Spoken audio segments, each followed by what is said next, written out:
કહેતા જતા હોઈએ છે. પણ ભાવનગરની ધરતીમાં હમણાંની બનેલી ઘટના, એ રાઠોડ પરિવાર, ભરવાડ સમાજના આંગણામાં રૂડા મંગળ ગીતો ગવાતા હતા, ઢોલ વાગતા હતા, હરણાયું વાગતી હતી, અને રૂડી હરણાયું રૂડા ઢોલ વાગતા હતા, આનંદ કિલોળ અબીલ ગલાલ ઉડતા હતા, ફૂલડા ઉડતા હતા, માલધારીની ધીંગા જેને કહેવાય શરીરવાળી દીકરીઓ ક્યાંક રાહડે રમતી છે, ક્યાંક ગીતડા ગાતી હતી, ભાઈના લગન ને બેનના લગન. પણ મિત્રો આશા બધાની અમર છે મલકાય, આશામાં મતી જગ જીવતા જાણે નહીં ગોવિંદની શું છે ગતિ. આ વાતને હજી 1 મહિનોય નથી થયો, અને એમાં કુદરતને કરવું. ભગવાન રાઘવેન્દ્ર સરકાર મને આજ કઈ વાતમાંથી કઈ આવે એ નક્કી નથી, પણ મને જે આવતું જાય હું લેતો જાય. ભગવાન રાઘવેન્દ્ર, ભગવાન રામ, લક્ષ્મણ અને વાનરો નલ નીલ રામ રામ લખતા જાય, દરિયાની ઉપર જ્યારે પાળ બાંધતા હતા, પથરા મીંડ્યા તરવા.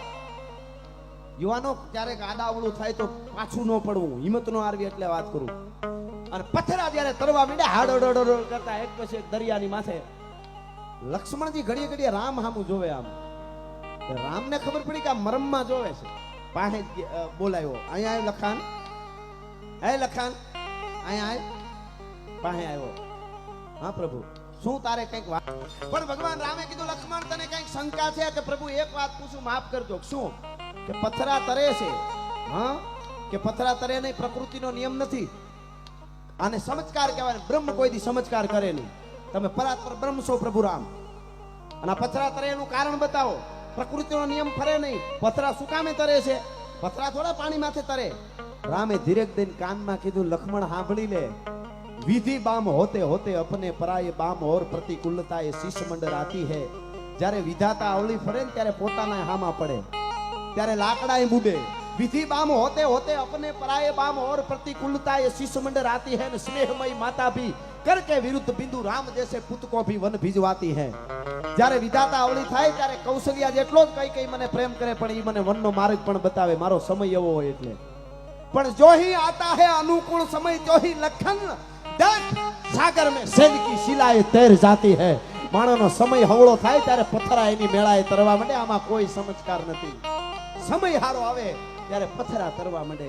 એમ ખરાબ સમય ઘડીક પહેલાનો કિલોળ કરતો પરિવાર ભાવનગરમાં, રાઠોડ પરિવાર, સુભાષનગર, ભાવનગરના સુભાષનગરમાં જાન આવેલી, અને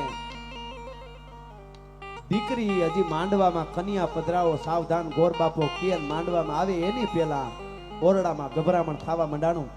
ન ભૂલતો હું તો હેતલ નામની ભરવાડની દીકરીના તો ખબર નહીં ભાગની વાત એટલું આયુષ લઈને આવી છે, પણ આ દુનિયાને બતાવી દીધું કે સંસ્કાર ને ખુમારી કોને કહેવાય. દીકરી વહી ગઈ તોય મને તમને શીખાડતી ગઈ. ટૂંકમાં વાત કરું તો એટક આવી ગયો, દીકરી બેભાન થઈને પડી ગઈ.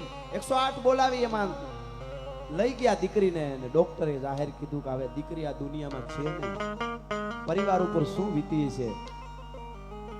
પણ એ તો એના પાસે બધા કાંટા હોય.